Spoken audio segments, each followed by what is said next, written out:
ሰላም አለይኩም ወራህመቱላሂ ወበረካቱ። ውድና ተከበራችሁ እህት ወንድሞቼ እንዴት ናችሁ? እኔ ደህና ነኝ አልሐምዱሊላህ። እንዴት ናችሁ? በሀገር ውስጥም በሀገር ውጭም ያላችሁ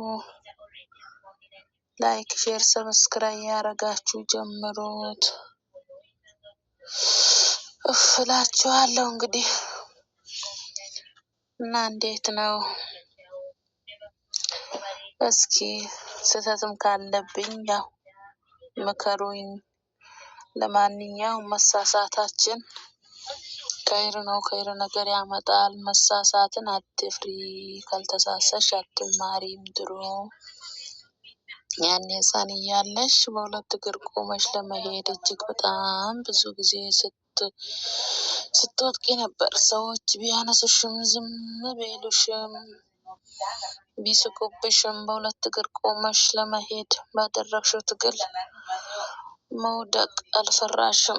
እና ለምን ልፍራ አሁን?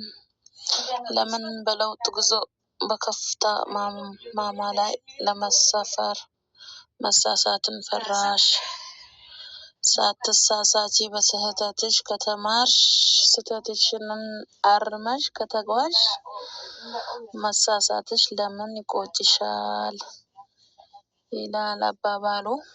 ከስህተት ብቻ ተማሩበት እንጂ ያልፋል ሁሉም ነገር እላችኋለሁ። ወይ ስደት እና እንዴት ናችሁ?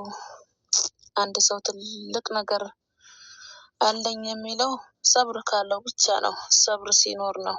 ምክንያቱም የሚፈራረቅበት ከባድ ነገር በትዕግስት ካላለፈው የተመኘበት አይደርስም እላችኋለሁ። አላህ ደግሞ ታጋሾች ያርገን ሁላችንም። አላህን የያዘ ደግሞ መቼም አይወድቅም። አላህን የያዘ